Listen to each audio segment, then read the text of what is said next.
Hey, good morning, my dear friends and students. I'm Sadhna and all of you enjoying mathematics and science with me. नेहमीप्रमाणे enjoy करताय maths आणि science. एक interesting lesson, खूप छान lesson आहे की ज्या लेसनचं नाव आहे मेटल आणि नॉन मेटल. 8th स्टँडर्डचं आहे पण सगळ्यांसाठीच उपयोगी आहे.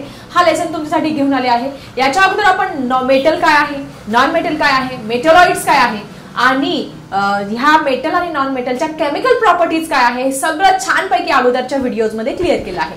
आज आपल्याला बघायचं आहे की हे जे मेटल्स आहे आणि हे जे नॉन मेटल्स आहे यांची युजेस नक्की काय आहे. So student, let's see what are the uses of metal and non metal. मग आता या मेटल्स मध्ये काही नोबेल मेटल सुद्धा आहे. राजधातू म्हणतात त्यांना. का म्हणतात यांना नोबेल मेटल्स? कारण राजांचे जे मुकुट होते, पूर्वीचे काय जे राजे होते, मेन पर्सन, त्यांच्या मुकुटामध्ये हे गोल्ड, सिल्वर, मग तुमचं प्लॅटिनम आहे, पॅलॅडियम आहे, त्याच्यापेक्षा महागडा रुडियम आहे. तुम्हाला सगळ्यांना माहिती आहे तुमचं जो प्लॅटिनम आहे त्यांना व्हाईट गोल्ड म्हणतात. आपलं जे सोनं आहे की जे 50,000 रुपये, 50,000ला 1 तोळा येतं, त्याच्यापेक्षा दुप्पट किंमत ही कशाची आहे? तुमच्या प्लॅटिनमची आहे. त्याला व्हाईट गोल्ड म्हणतात. त्याचे पण दागिने आजकाल वापरतात. त्याच्यापेक्षा महागडा पॅलेडियम आहे, त्याच्यापेक्षा महागडा रुडियम आहे. हे जे मेटल्स आहे यांना म्हणतात नोबेल मेटल्स, म्हणजे राजधातू म्हणतात.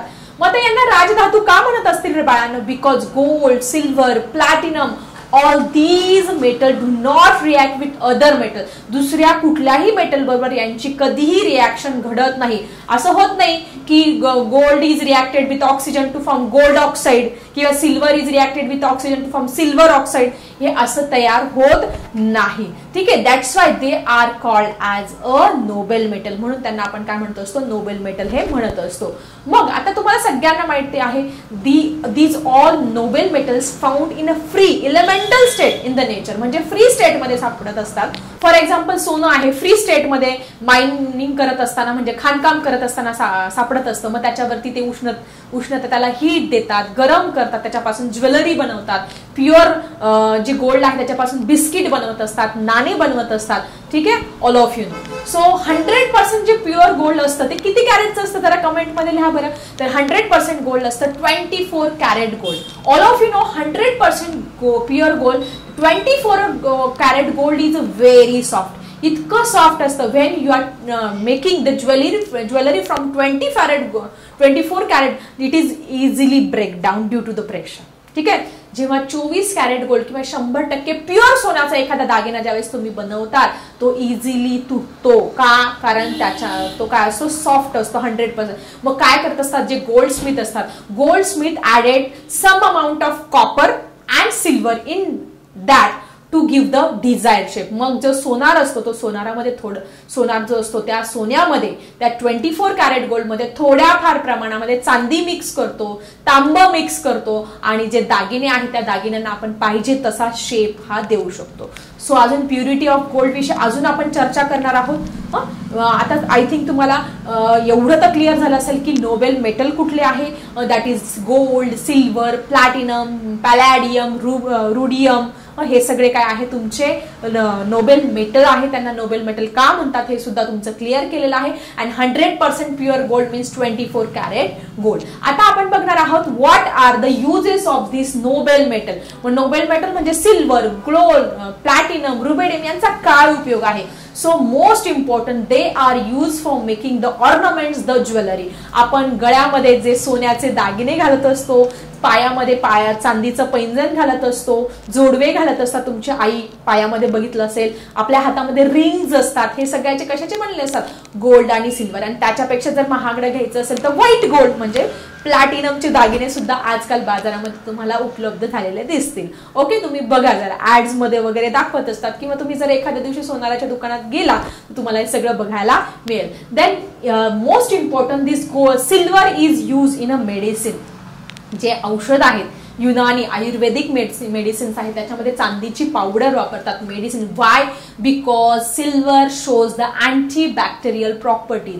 अँटी म्हणजे ते जे बॅक्टेरियाज आहेत त्या बॅक्टेरियाला किल करण्याचं काम किंवा त्यांना दूर ठेवण्याचं काम सिल्वर करत असतं. म्हणून जे मेडिसिन्स आहेत त्या मेडिसिन्स मध्ये ह्या नोबेल मेटलचा म्हणजे सिल्वरचा हा यूज केला जात असतो. So let's see the next use. Most important, this gold and silver and bronze and all these metals are use for making the medals. तुम्ही बघितलं असेल गोल्ड मेडल ऑलिम्पिकमध्ये, सिल्वर मेडल, ब्रॉन्झ मेडल, हे जे medals आहे हे medal बनवण्यासाठी सुद्धा ह्या मेटलचा इथे यूज करत असतात. Most important, this gold and silver is also use in a few electronic devices.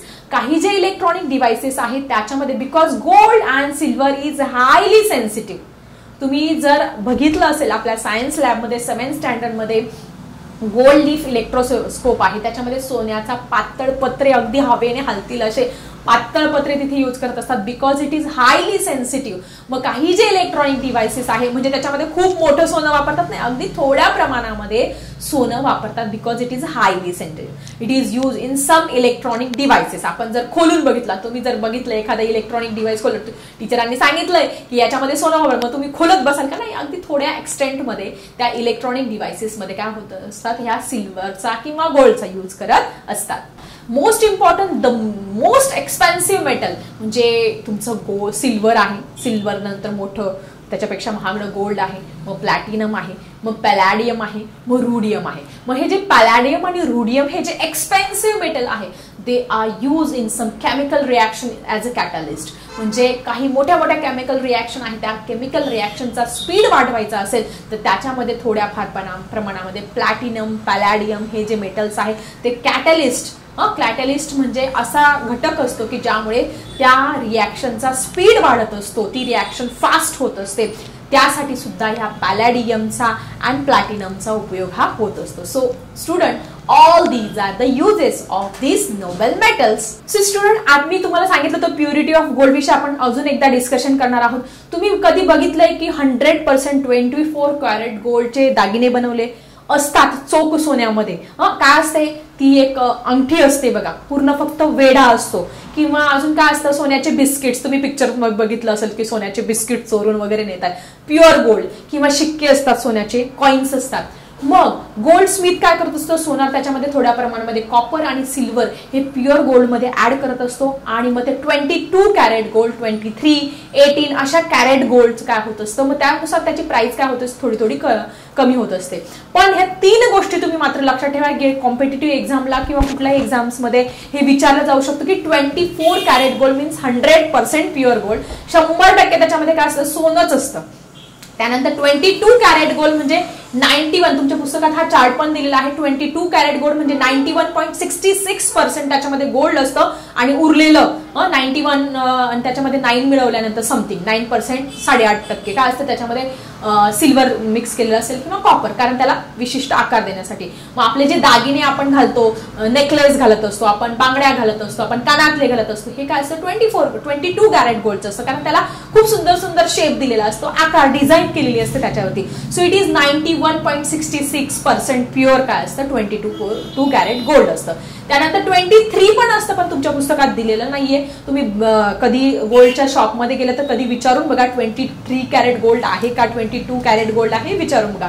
त्यानंतर 18 कॅरेट गोल्ड पण असतं की ज्याच्यामध्ये 75% गोल्ड असतं आणि 25% हे अदर मेटलचा यूज केलेला असतो. अदर मेटल म्हणजे कॉपर किंवा सिल्वर, चांदी किंवा कॉपरचा वापर केलेला असतो जास्त करून. त्यानंतर 14% प्युअर गोल्ड पण असतो की ज्याच्यामध्ये 58.33% गोल्ड असतं, बाकी उरलेलं काय असतं अदर मेटल असतं. त्यानंतर 12 कॅरेट गोल्ड पण असतं ज्याच्यामध्ये 50% गोल्ड आणि 50% काय असतं अदर असतं.